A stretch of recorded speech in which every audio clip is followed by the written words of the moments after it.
Hi. Oh, excellent.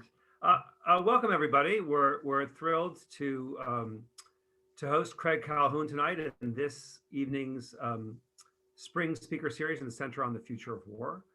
For those of you who are not familiar with our center, I'll give a quick overview of the center, and then we'll go on to our events. The way we manage the events tonight and all of these events is that we have our speaker present, and then we have a period of time for Q&A. I will manage the Q&A as moderator. My name is Daniel Rothenberg. I'm the co-director of the Center on the Future of War, which is a partnership between Arizona State University and New America, which is a DC-based think tank. We're now in our 7th year of existence. We do a number of different things. We run an online master's degree in global security. We do a big annual conference called the Future Security Forum. We run various kinds of events, including the Spring Speaker Series, which tonight's event is part of. We teach undergraduate classes. We run significant research programs, field work in Iraq and Syria, proxy war project, and a number of others.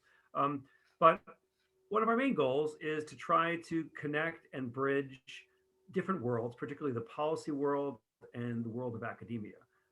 And we're also always thrilled for opportunities where we can connect top scholars working at Arizona State University with the broader community, such as those of you who are joining us tonight. So our speaker tonight is Craig Calhoun. He's going to be speaking. The title of his talk is Renewal and Remaking of Democracy. Professor Calhoun is University Professor of Social Sciences in the School of Politics and Global Studies, the School of Public Affairs, the School for the Future of Innovation in Society, the School of Sustainability, and the School of Arts, Media, and Engineering, all at Arizona State University. So prior to joining us here, he was the director and president of the London School of Economics and Political Science, commonly known as LSE. He was previously president of the Social Science Research Council and dean of the Graduate School and director of the University Center for International Studies at the University of North Carolina at Chapel Hill. And he was the founder and director of the Institute for Public Knowledge at New York University. He's the author or co-author of 9 books, editor of another 22. He has published over 70 journal articles and over 100 book chapters. He's been elected a fellow at the British Academy, the American Association for the Advancement of Science, and the American Philosophical Society, and is a member of the Council of Foreign Relations, an Einstein Fellow named by the city of Berlin, and president of the International Institute of Sociology.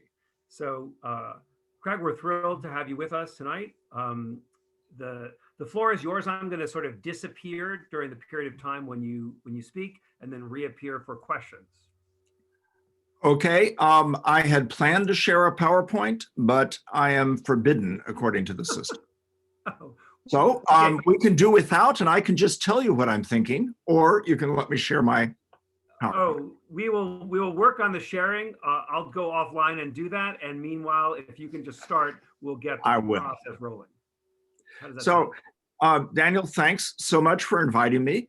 I am delighted to present at the center, partly because I've benefited from the presentations of others at the center, and it does a terrific job of adding to our intellectual environment at ASU and in the School of Politics and Global Studies especially. So thanks so much, Craig. Try your PowerPoint now. It should work. If not, we'll keep working on that. It looks like it is. This is good. Positive.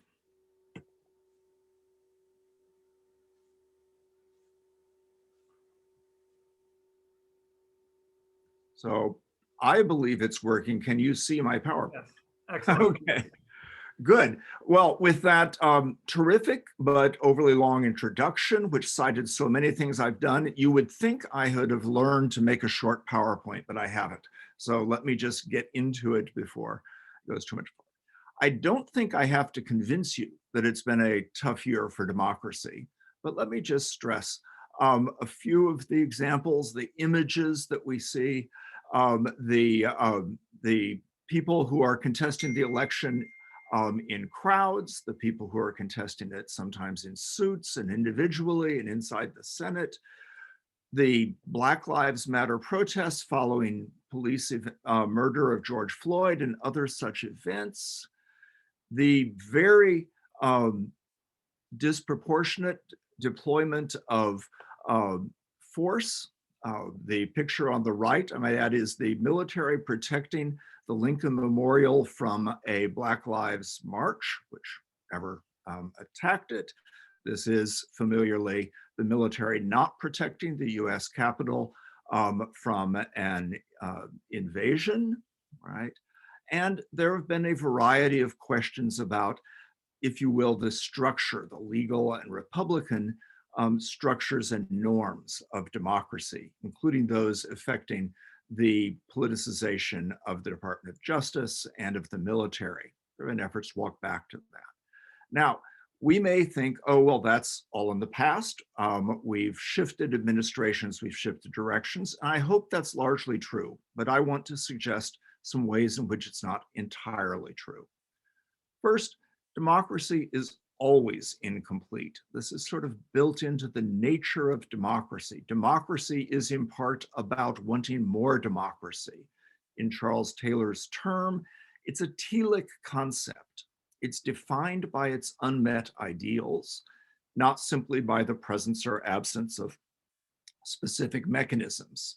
So voting is important, the free press is important, we can make a checklist, but it's not sufficient to just check off yes or no on these, partly because the very nature of pursuing self-government invites the demos to keep redefining and advancing its understanding of the ideals. We have great famous, articulations of that: liberty, equality, solidarity. You'll notice that I'm updating and rendering less sexist the term fraternité from the French Revolution.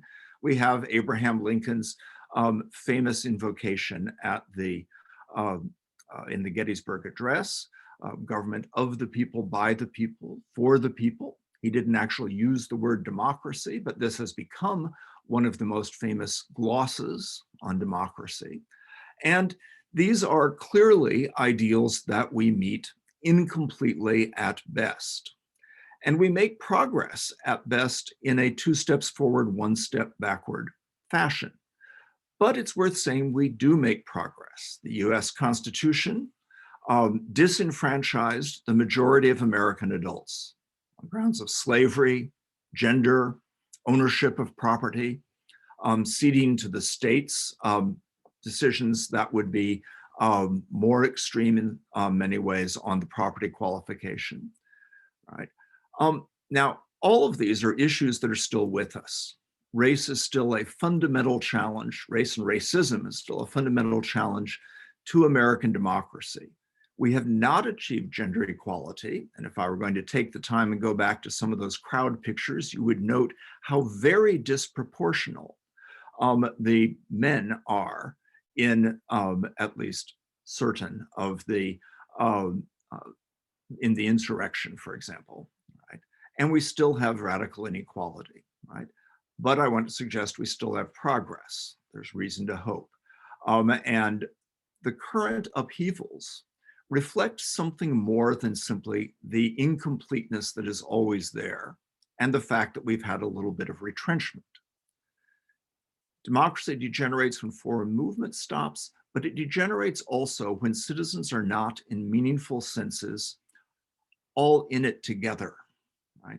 When we lose solidarity of the society. And I want to suggest this is not just a feeling of solidarity, warmth towards each other.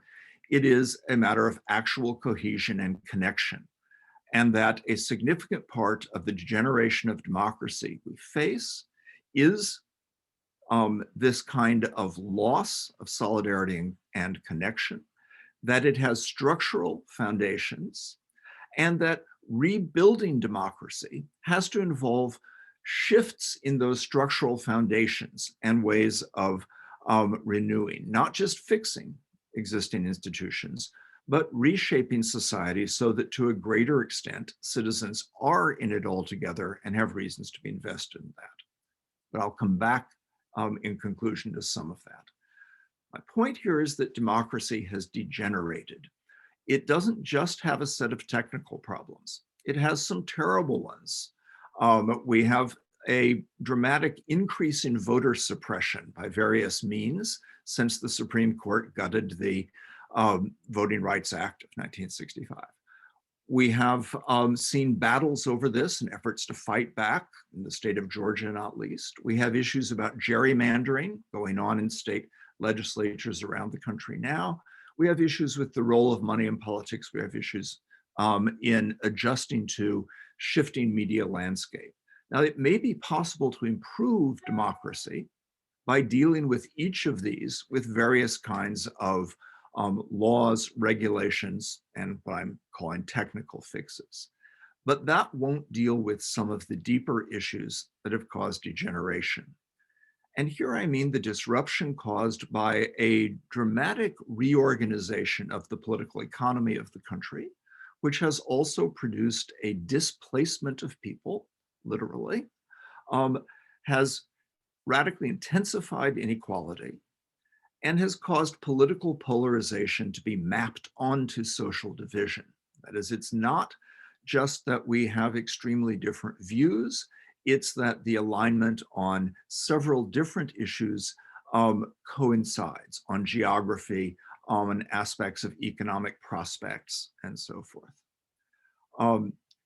These are exacerbated by efforts to make the majorities of the moment into permanent domination. This is a large part of what voter suppression and gerrymandering have been doing since the end of Reconstruction, but are doing again today. They are trying to shore up majorities, not as an up or down of a democratic society in which there are constantly transitions, but as permanent domination. I want to explore this story in the language of Karl Polanyi as a story of double movement. Polanyi's The Great Transformation has come into fashion recently, partly because we have a sense of undergoing a great transformation today. His account was of the massive changes during the Industrial Revolution. We now have a set of massive changes over the last 50 years, and these massive changes produce response. The idea of a double movement is that there's action and reaction, but no guarantee as to what kind of reaction. The Industrial Revolution disrupted the safety nets of workers throughout the United Kingdom, which was the major object of Polanyi's study. So English workers lost craft employment, lost villages, right? Lost ways of structuring life with their families, right? And lost protection under the old poor law. Right? An account was offered by the emerging field of political economy that said, well, in the long run, it will be better. Keynes hadn't been born and hadn't uttered his phrase about in the long run we'll all be dead, but the problem was real. The Luddites, the famous anti-industrial rebels of 1811, were actually not quite anti-industrial. They were people who were embedded in one technology and not being very well protected in a transition to the next, a bit like, say, Uber drivers today. And the Luddites lost their battle to have a say in how industrialization and social change would work, and wages did not recover for 100 years. So on the one hand, the economists were right. In the long run, wages did get even higher. But on the other hand, 100 years is a long time to wait for your segment of the economy to improve that much. So this kind of wrenching change produces a response. And Polanyi suggests it can be a very disorganized response. It can be crime rates. It can be all manner of symptoms of what Durkheim called anomie, right? But even in organized responses, it's equally the case that this helped to produce fascism. And he was writing immediately during World War II and in the wake of fascism. But it could also be the basis for moving to the welfare state. What he hoped for and what to some extent the post-war period produced was a set of new institutions that responded to the double movement, to the disruptions and the problems. And what I'm going to suggest is that we haven't done very much yet to build the new institutions to respond to the last 50 years of disruption. It's not a question of whether the economy has grown, though it's complicated what's grown and what hasn't. It's a question of how many people have lost position dramatically and how we can rebuild and how the rebuilding can be done in more equitable ways. So Polanyi's story started with the enclosure movements, and I'm not going to try to reproduce his whole story, right? That, among other things, stimulates some of the emigration to the United States, but that involve a disruption of what had been an established way of life. It continues through craft work and other kinds of employment into the modern factory, and it helps to produce responses like that of the great US populist movement of the 1890s, a populist movement that actually deserves to be called populist because that's what it called itself. Unlike almost all the movements today that are termed populists, often as terms of abuse, from the outside. But the populist moment was shaped by sharp inequality, by a rise in immigration, by tensions between different sorts of groups, including between farmers and industrial workers, right? A new precarity in the society, a struggle over working hours on the one hand, and issues of financialization that were pivotal to the fate of farmers, as small farmers lost their farms to banks in a lending regime that was shaped by very tight money, hard currency, hence the no cross of gold speech by William Jennings Bryan. Well, populism clearly points out that there is an issue and shapes the kind of issue. It doesn't in and of itself necessarily resolve the issue. I want to fast forward in this, since my goal is not to give a primarily old historical account, but to say that we are living through something similar. Right?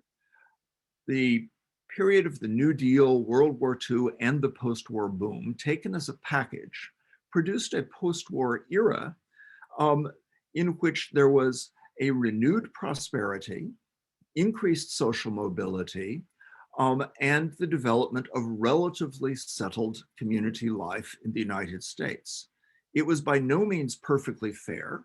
There were a variety of complaints, some of which would come to the head in the protests of the late 1960s, but there is a reorganization. So in effect, this is the positive resolution to Polanyi's great transformation.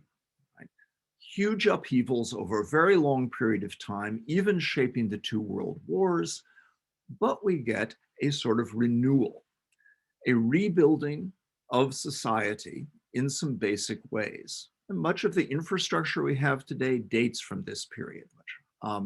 There's a substantial set of programs, including Social Security and private pensions, but others as well, to increase the security of citizens, reducing old age insecurity, reducing insecurity for children, and so forth. This was a period of relatively strong unionization, the strongest in US history, and of a relatively high level of cooperation between unions and industry backed up by government. Not perfect, again, by any means. But there were contradictions in this. Let me just note one of them, since it's instructive for the present moment. The GI Bill brought a massive expansion in educational opportunity to returning veterans in the United States. It was transformative for the economy, transformative for the lives of those who benefited and their families, and part of the rise of the middle class and a shift in the kinds of work in society. But the GI Bill benefited white veterans, not Black. It was structured in a way that systematically left out about 1 million Black Americans who could have benefited from it. It increased the racial gap. So when we think about something like racial inequality, it's not just an inheritance from the past. It's something that our policies make worse or better. And in this case, the GI Bill, which did a lot of good in some domains, dramatically was racist. In addition, returning veterans were overwhelmingly men. The GI Bill increased the disparity in male and female education. Right? For the first 20 years or so after the war, there was an increase in the ratio of male to female attendance at universities. So there's an expansion of universities, an expansion of opportunity, but a certain kind of retrenchment for some parts of the population. It's not just that forward movement is too slow, it's that the particular kinds of steps in forward movement help some and hold back others. We get a famous account, easy to mock, of the Prosperous Era, which you get pink kitchens and pink Cadillacs, but you also have a relatively high degree of stability. And Polanyi's point about this, which I think is significant, is that there's a cost to disruption. It's not just do things get better after some period of time, but that disruption is costly. And so there's a key question of how are those costs met? Are they thrown back on individuals and families, what hackers call a privatization of risk? Or are there effective ways in which these are shared and absorbed, in which there's movement? Well, right, some problems hadn't gone away. There was a massive crisis at the end of this period. It's a remarkable sort of crisis in and of itself because it's partly about the welfare state, but it's partly about other kinds of things, the Vietnam War, the Yom Kippur War, the international financial regime, partly because in the last years of the Vietnam War, it was so unpopular that it was being financed largely by debt, which increased the incentive to abolish the gold standard. The sovereign wealth funds, which come to dominate the present era in powerful ways, date largely from the 1970s. Right? It's 1975, in the wake of the Yom Kippur War, that the United Arab Emirates established what is now one of the largest sovereign wealth funds in the world, actually 3 of them. And it sets in motion a finance-driven kind of globalization. It's accompanied by the economic ideology called neoliberalism, but it would be a mistake to think it's all a result of that economic ideology. There are a variety of structural factors at work. This is an economic transformation that is shaped by a decline in manufacturing and manufacturing employment especially, because new technologies are automating a growing part of manufacturing. This produces a geographically organized inequality, not just inequality between people or between classes, but it shifts the regional structure of inequality, the famous Rust Belt decline and Sun Belt growth, but in more specific ways as well. And people lose communities, old communities, but also communities built during the post-war boom. The manufacturing decline is partially matched by the rise of a service sector. The manufacturing employment was disproportionately male and disproportionately white, although the civil rights movement makes some headway in the 1960s into changing that. The service sector employs women, minorities, and immigrants disproportionately, but mostly without unions and with relatively weak regulations of the workplace, so that the transition in work was also a transition in the extent to which workers were protected or supported. It came with things like the disappearance of long-term employment with benefits. This is now a distant memory only for relatively old people like me, that it used to be the case that jobs came with relative stability over the long term and with health, retirement, and other benefits normatively. The globalization that was part of this was driven in ways that were advantageous to building business and to building wealth in parts of the economy, and which were not so advantageous to workers and others who lost jobs or found difficult new competitions. Without going into this in very much detail, since it's a short talk, let me just suggest this is common that there will be winners and losers, but it's distinctive that there was very little done to help the losers, to manage the transition, to act to secure equality, for example, by raising minimum wages or by helping people with better unemployment benefits, and regulation was weak, right? All of this was exacerbating to the transition, right? So even if you think the transition is good in the long run, it's exacerbating. But the transition benefits a broad center of the political spectrum and the middle and upper middle classes of the society. If you owned your own home, you saw the value go up. Yes, a blip during the 2009 financial crisis, but you saw it go up fairly dramatically. Globalization could look to you like an attractive cosmopolitanism in which there are now many more different and better restaurants to enjoy. Right? If you are one of the people who got education, this new economy has new opportunities for advancement.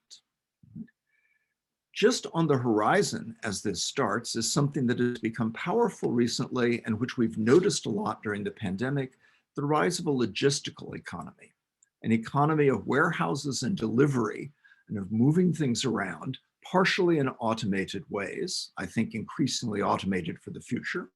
Apropos of Luddites, I think this is a kind of employment that will be transitional, but it's very important. And it knits together the country in ways that are not tied to the community structures close to factories or other employment of the past.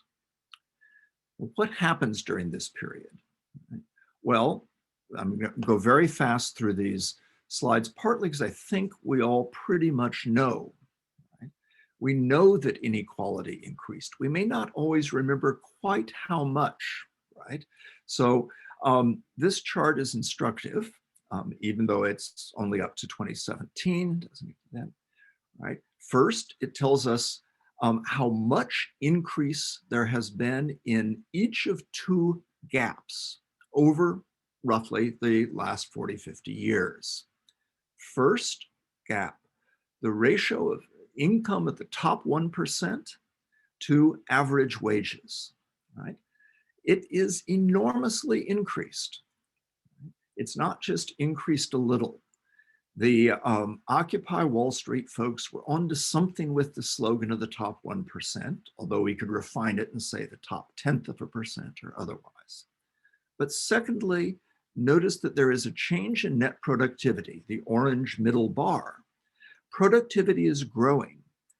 It's growing much faster than what is redistributed in wages to the average worker, but even slower than what is redistributed in income to the top 1% of earners. There's a reason for that, which is the top 1% of earners are disproportionately beneficiaries of wealth, not just income. They own assets. And so we see a U-shaped graph that describes the inequality of wealth, high before that package of New Deal, World War II, post-war boom, and declining during the post-war boom, and then in the 1970s starting to increase again up into the present period. We get levels of inequality that are comparable to those of the Gilded Age, the period when the great populist movements happened at the end of the 19th century. This asset versus income story continues in an important way during the pandemic. During the last year, we saw a significant stock market reversal early in 2020 during COVID. And since then, we've seen a remarkable recovery of the stock market to much higher levels than even before. Right? Those with substantial property made money during the pandemic on their assets, even while those dependent on work for income lost their jobs and often lost wage levels to a fairly high level, so that unemployment goes up and earnings go down. Right? So the asset versus income story is a powerful differentiator. We have created in this 50-year period a society in which income is much more based on the ownership of wealth than it was before. There's a link here to our world of higher education and to the ideology of meritocracy. Right? College tuition and fees go up during this period much faster than the costs of housing or hourly wages or most other things. It happens that they track the cost of Scotch whiskey very closely as you get not just 10-year, but 15-year, but 21-year-old Scotch. And they track the price, college tuition tracks the prices of luxury watches and luxury automobiles, which go up dramatically during the same period. Some of this is no doubt just what the market can bear. It's an index of inequality. It means that fewer people can afford the conditions of social mobility, and indeed social mobility pretty much disappears during the recent decades. And it creates a political issue and an ethical issue for universities. What are they going to do about this? But I want to point also to something else that is going on, which is why I tagged this slide meritocracy. One of the justifications of what's happening in society during this period that we need to tackle now if we're going to rebuild democracy is the idea of meritocracy, a term coined by a British sociologist, Michael Young, in the late 1950s in a dystopian novel in which he imagined a world in which there was a revolt against the self-understood meritocratic elite. He imagined it as meritocracy working well, genuinely choosing the most talented students for success in the university and the best students for the best jobs afterwards, and bringing into government the most skilled civil servants. And then there's a revolt of all the people who are left out, because this adds insult to injury and is systematically disempowering for the population. The story seems to have elicited, the novel, a lot of people who read the first half. One of them was Tony Blair, who adopted the ideal of meritocracy as part of the Labor Party promises in the new labor era, saying that labor's goal was to achieve a full meritocracy, understanding that as a society of opportunity. Young died 2 years later, extremely frustrated at the idea that the head of the Labor Party would embrace as positive what he had said was a disaster. Right? But let me just point to one other point about meritocracy. It encourages focusing on the fairness of who gets what position, not on how much inequality we have. So just looking at the universities sector, right, you could say, well, the big issue is who gets into Harvard? Is it a fair admissions process? But perhaps the big issue is how different life chances are for the people who get into Harvard from the people who get into less well-positioned universities, or the resources that flow to Harvard instead of the less well-positioned universities. During the post-war boom that I was previously describing, public universities were ascendant. It was an era in which the leading sector of higher education was the major public universities, which were relatively inexpensive, relatively open access, close to some of the ideals that we've embraced at ASU. Right? But what happens after that period, right, is to make educational luxury, make the focus be, are we letting some people into the top levels of this who might otherwise have missed it, rather than the overall pattern. What happens to Black Americans is instructive. Many more in the Ivy League, many fewer men finishing college.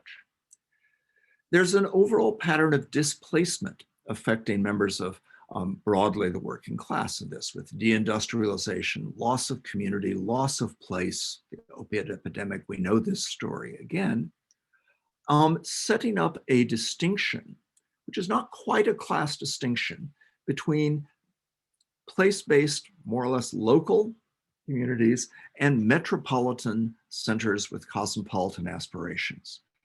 Now, this is a too complicated a story to go into in any detail. There are certainly poor people in cities, and there are lots of things going on, but this is part of what, in the last election, produces the pattern in which the density of population becomes a predictor of voting Republican or Democrat. And the more dense the population, the more likely Democrat. And this division is part of the polarization mapped onto other aspects of society. Displacement is also the feeling that your country isn't competing well, and helps to explain some of the Make America Great Again ideology, the anxieties over migration. And in all of this, see that declining trust in the US government moves down from a peak during that post-war boom, during the later years, the post-war boom at the beginning of the Johnson administration.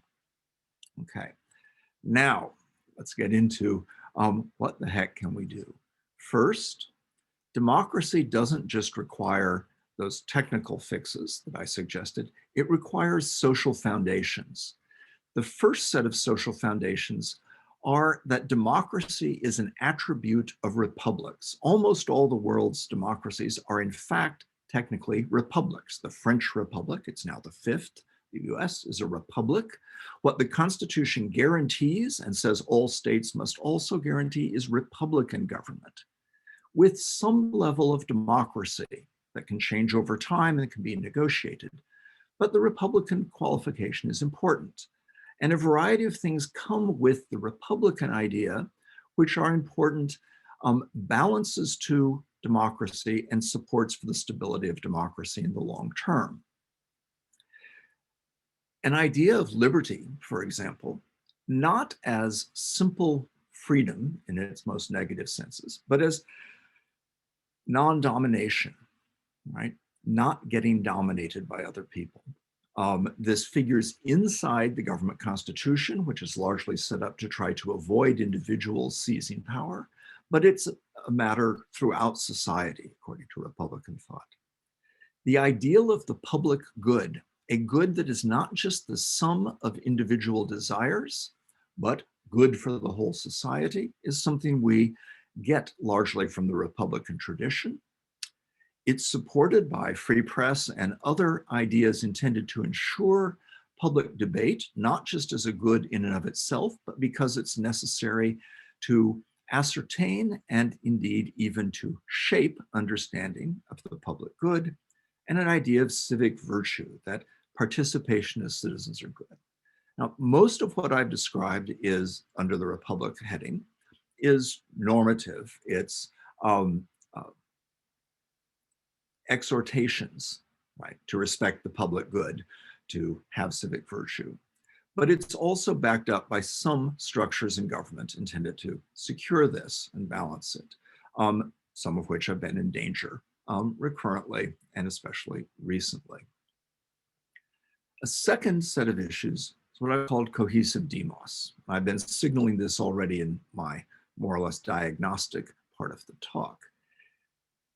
We talk a lot about inclusion, right, and say that we need to have an inclusive society. We talk less about solidarity, but it's equally important.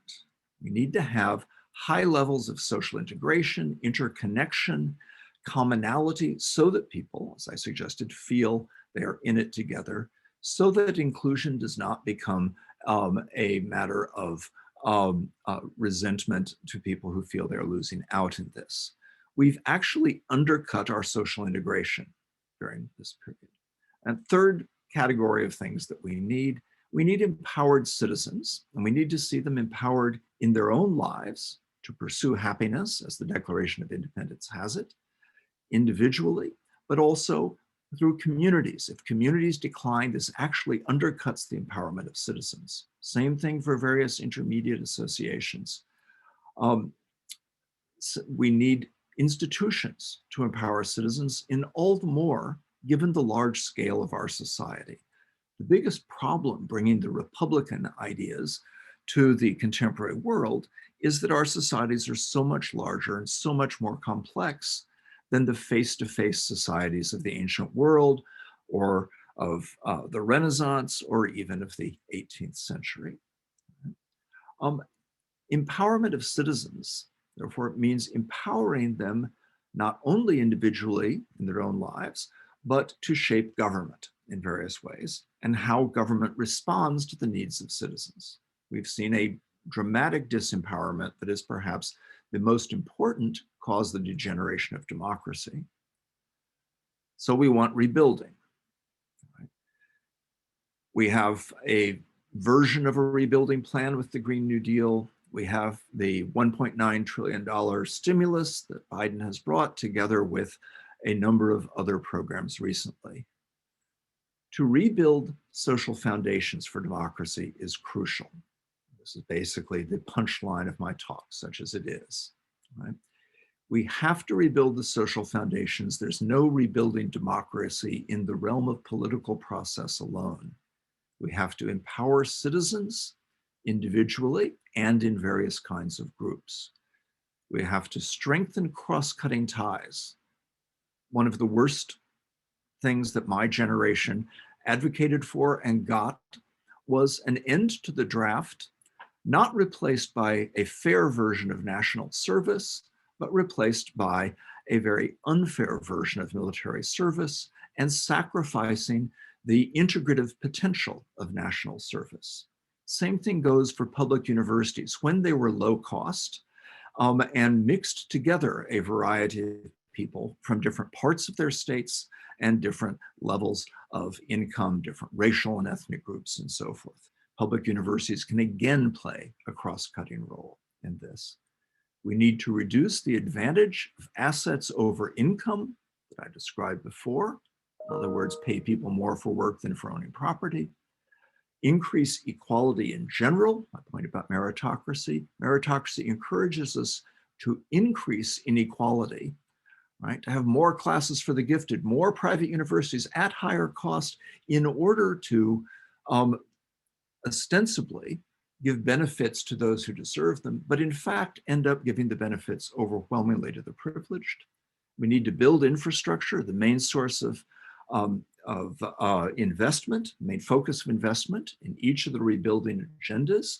But we need to do it in ways that address housing, transport, and other inequalities, as well as climate change. And it needs to not exacerbate inequality. The earlier stimulus bills of the last year all worked in ways that minimized the support, even though they sent checks to people, because much more of the money went into supports for relatively large business, despite some intention to do the contrary. Sending checks is different from minimum wage. Notice what's been removed from the Biden bill, the idea of supporting better wages for workers, more advantage to work rather than assets. Thank you.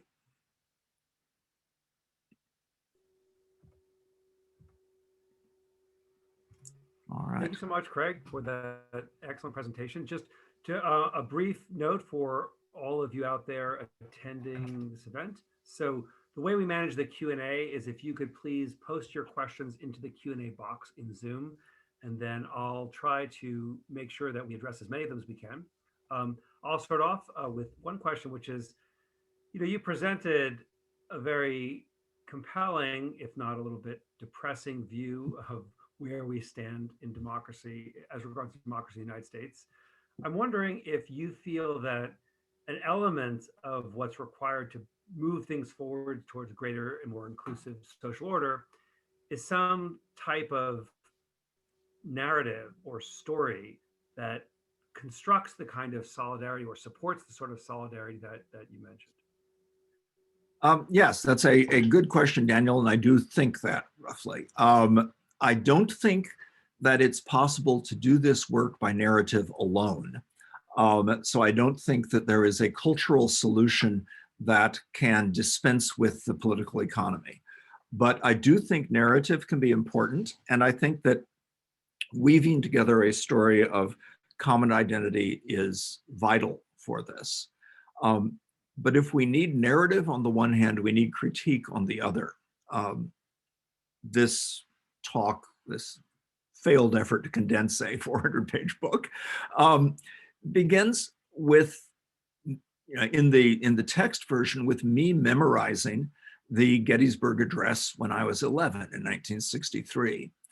And the very positive narrative that is the dominant account of how American democracy was getting better and realizing Nixon's goals. Though that's also the year of Kennedy's assassination, the civil rights movement was polarizing in the country. The Vietnam War was just getting underway. In 2 years, there would be the American Indian movement trying to deal with the long-term injustices there. So we need both the positive narrative. I don't think that the critique tells us we don't need the narrative, but I don't think that having a positive narrative does us a favor when we refuse the critique. We have found it very hard to balance the two. A question here from Keith Brown, a colleague in School of Policy and Global Studies and director of the Lincoln Center. Thanks, Craig, for this big vision. Looking forward to the book. Questions on terminology. Dr. King identified mutuality as an important concept. Do you see utility in bringing it into the social science scholarship, or does it duplicate one or more of the more familiar terms, say solidarity? So mutuality is a great term. Reciprocity is a great term. My co-authors and I have chosen solidarity as an umbrella term within which there are a variety of different potential words of vocabulary, but also ideas of how to build connection. And one thing that we think can be included in that broader notion of solidarity that isn't automatically included in mutuality is the more or less objective state of social integration and interconnection, as well as the conscious relationships that people form in mutuality working together. We think both are important. And so we choose the broader and more encompassing term.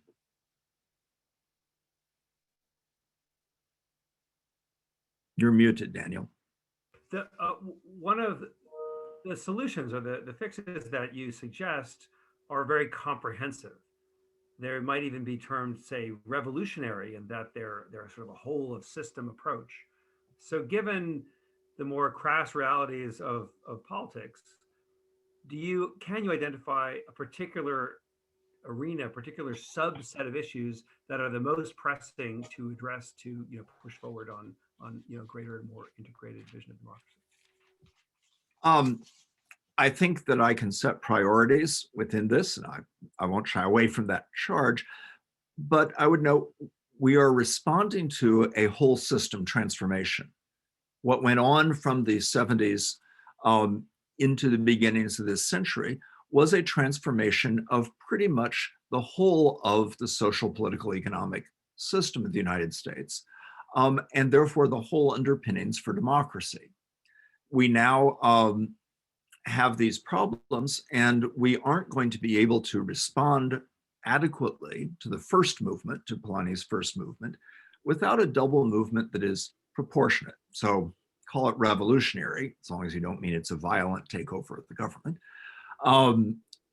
We need to rebuild our whole institutional framework. Now, we could start with shoring up some things, like we could have better operation of the Environmental Protection Administration, a good thing. But no number of those good things is going to quite do it.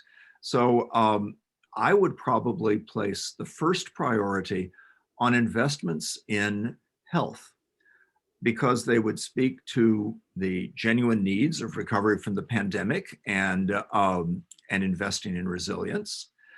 They would respond to the inequities in healthcare that we see in the country, which are not just the insured and the uninsured, but the extent to which an increasingly privatized hospital system has invested in capacity for elective surgeries and not emergency rooms, and therefore wasn't ready to help us as it should have been during the COVID pandemic, because the people of color and women who work extensively in the industry would benefit from this. So it's a way of supporting people who need help more rather than supporting the already prosperous.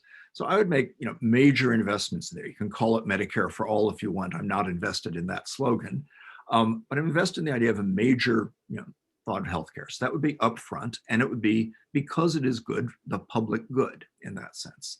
And then we could go on to second, third, and fourth down a list.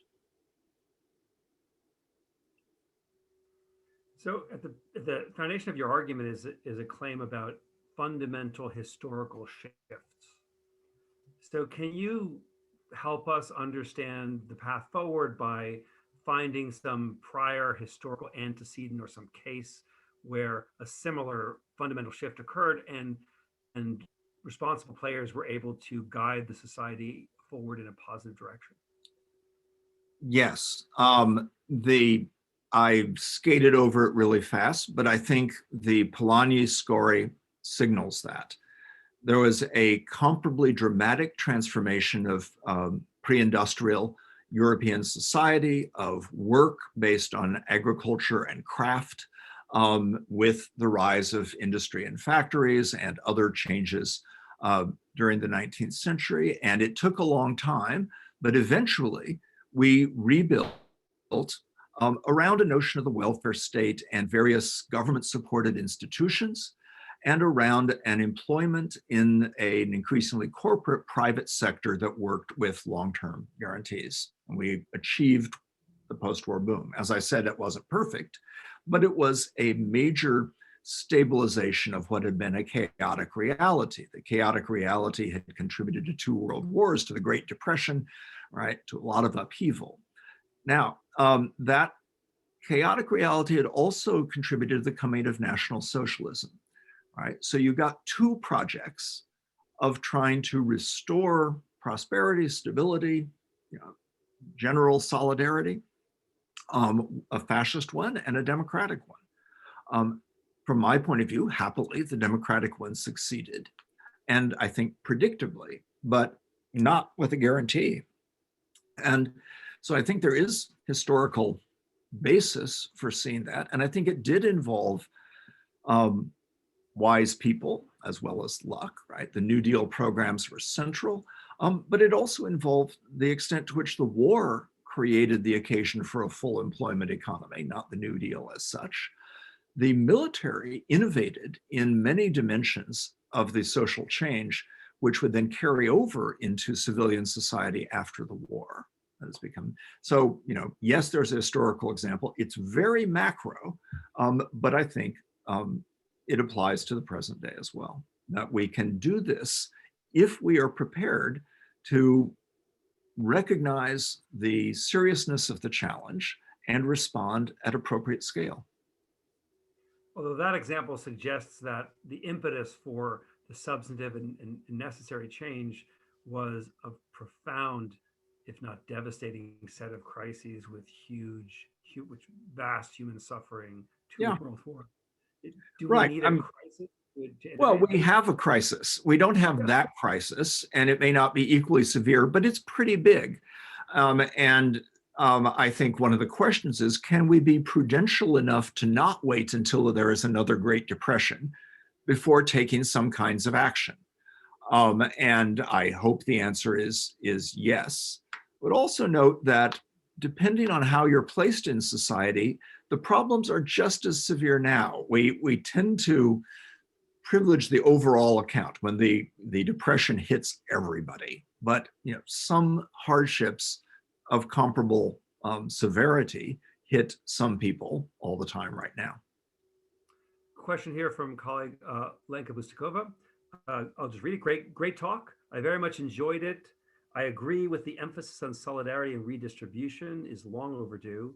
How do you square your vision and diagnosis with the fact that the highest levels of radical right-wing voting, which is part of the diagnosis of malaise, have been observed in European states with the highest levels of redistribution and in very wealthy advanced democracies that emphasize solidarity? For example, Austria, Belgium, Sweden, Netherlands, Denmark. They come to mind. Yeah, great question, Lenka, and great examples there. I think one point is emphasizing solidarity doesn't mean achieving it. The potential for resentment is real. So this is a long history. I'll just pick Austria out of your list of countries, but say this has been going on for a very long time. Between the world wars, we had the Red Vienna experiment. We had great innovations in housing policy, building infrastructure, and a socialist government of Vienna, eventually toppled not by the voters of Vienna, but by the rest of Austria at the time that there's a transition then to National Socialism. And the fact that this was a project of solidarity for a segment of society not matched by equal gains throughout helps to set up a politics of resentment, which is a large part of what we call the populist right. There are different stories, slightly in different countries, and ways in which this didn't work. So something I didn't talk about much and should talk about more to be able to answer Lenka's question, though I don't have time, is what are the frustrations that come with the welfare state solution? So from my point of view, the post-war boom isn't an ideal that we all want to move back to it, nor is the Swedish welfare state, nor are any of the other examples. Rather, they are solutions to a set of problems. But new problems emerge, frustrations with those welfare states included. They are disciplinary, they're rationalizing. They have hidden inequalities that people resent all the more because they supposedly are producing equality. Then there are the challenges of absorbing immigrants into a cohesive national identity. So there are catches to that post-war boom welfare state kind of solution. We don't want to build it again. We want to build new institutions that solve our problems now, and in some cases rebuild some of the inherited institutions from that period. So a related question here, democracy seems to be under siege in many countries, not just the US. We see a similar set of setbacks in India, the UK, Hungary, as well as some of the countries mentioned. Given that globalization and its inequalities affect most nations, what have some of them done right to maintain good social and political solidarity? Well, I take the UK. The UK has done one thing right and hardly anything else. But the one thing right is very important. It's the National Health Service. And the relatively good vaccination rollout that's been going on comes in large part from that, not from current government policy, but from an institution inherited from that structure of the welfare state, the older welfare state. It's highly general, it serves everybody, and it's been empowering in this context. So I think that's important example of this. I think the globalization point that the questioner is making, though, is also important, that no one country can adequately manage globalization. So there's got to be some recognition of independence and working together to try to create norms and rules and processes that will be collectively empowering. This is not easy because we're also going through a transition in the modern world system with the rise of China and the decline of US hegemony and restructuring of global trade relations. But we are retrenching into a search for national solutions at the very moment when we need international solutions more. So something countries have done right sometimes is pursue interdependent relationships in order to be able to influence and often stabilize the global order. This can be right or left, right? It's not just that there's international working class solidarity or something. There isn't, by the way. But it's the WTO, and it's a variety of arrangements trying to do that. And in the global arena, we could say the same as I've said, the national arena. We've had a transformation and we haven't kept up. So it's not that globalization is good or bad, it's that we've let certain parts of globalization run way out ahead of our ability to secure a productive outcome. This will be the final question, and then I'll give you a period of time just to give us some concluding remarks from Susan Jones. Could there be a correlation between the increase in the financialization and a shift in politics based on distributing the exclusionary agency of yesterday, I assume assets is meant by that, rather than a more inclusive politics of creation. And I think what's in that question is what can be done about the ways in which there's gross inequities that are sustained through asset ownership and the really radical inequality of asset ownership. Well, there are a variety of policies, but I don't have the magic key here. But let me begin with the point that something almost no country has done, linking to the previous question, could be to close tax loopholes in a significant way. It's not just a question of what tax rate are corporations or the wealthy paying, but the huge amount of money lost from potential national programs into internationally organized shell companies, tax havens, and other kinds of things. So I would favor a wealth tax, but I would note that the wealth tax will be ineffective without a serious move to try to restrict offshore tax havens and other kinds of avoidance schemes. That's just one policy. It's intended to be exemplary. I think, in other words, there are tools we can use, is my point, and in several arenas. So I'll segue into the conclusion you asked for, since the time is almost up, and at the same time, take up one other question that I just noted in the Q&A about national service. It would be a significant change to move to compulsory national service in the US.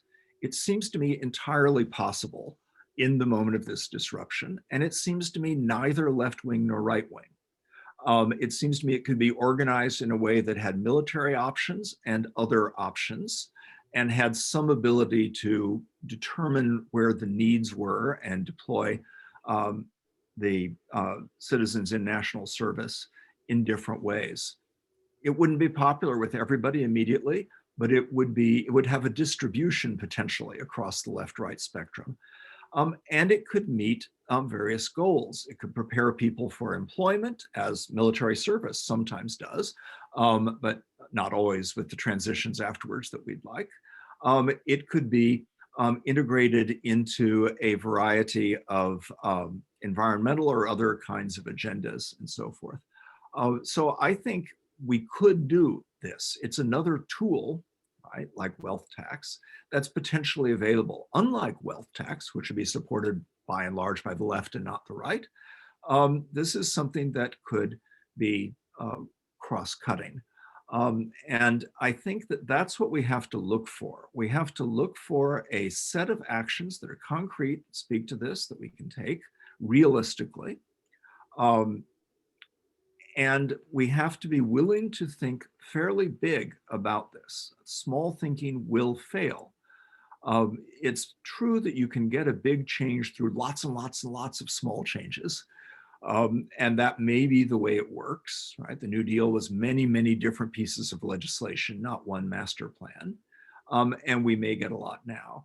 But if we don't take on the task of producing a transformation in the way society is organized, I think it will probably be impossible to save democratic participation. So I think the stakes are very, very high for us. That doesn't mean the country will disappear. It does mean that something we value a lot about the country is at risk. Thank you so much, Craig. We're honored that you joined us here at ASU, and so much of what you're talking about is at the core of the university's mission. And to everyone who joined us here tonight, thank you for your time. We have our next talk next week from Ambassador David Sheffer, the first Ambassador at Large for War Crimes, who will be speaking about how to combat atrocities, another issue. But thank you all for spending the evening, part of the evening with us tonight. And again, special thanks to you, Craig, and also to Selena Daniel for putting all of this together and making sure the Zoom function works for everyone. So again, thanks to everyone and have a wonderful night. Thank you. Thanks, Selena.